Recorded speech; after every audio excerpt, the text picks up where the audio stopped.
La nouvelle a ému le monde entier. Ce vendredi 9 avril, le prince Philippe est mort à l'âge de 99 ans.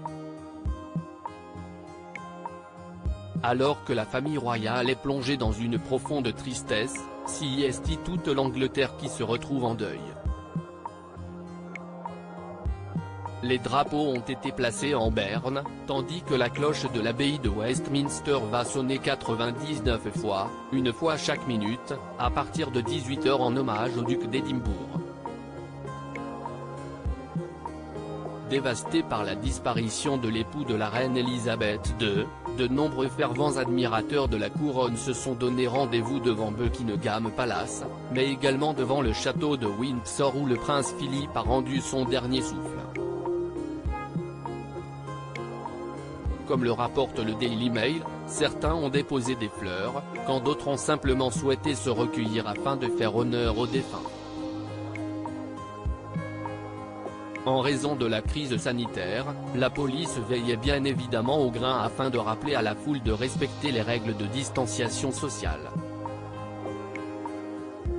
Même s'il s'agit d'une période extraordinairement difficile pour beaucoup, nous demandons à la population de ne pas se rassembler devant les résidences royales et de continuer à respecter les consignes de santé publique, particulièrement en évitant les rassemblements de grands groupes et en minimisant les déplacements, a notamment déclaré le porte-parole du gouvernement de Boris Johnson dans un communiqué. Pluie d'hommages pour le prince Philippe. Si les membres de la famille royale n'ont pas encore directement réagi au décès du patriarche du clan Windsor, depuis l'annonce de son décès, les hommages pleuvent dans le monde entier. En France, Emmanuel Macron ceste fin d'un tweet en anglais dans lequel il adresse ses sincères condoléances à la reine Elisabeth II.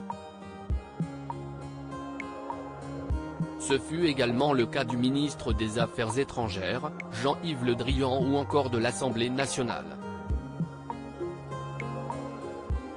Le Premier ministre britannique, Boris Johnson, de son côté a salué la mémoire de celui qui a conduit la famille royale tout au long de ces années aux côtés de la reine Elisabeth, tandis que le président américain Joe Biden évoque les décennies d'action dévouée du prince Philippe.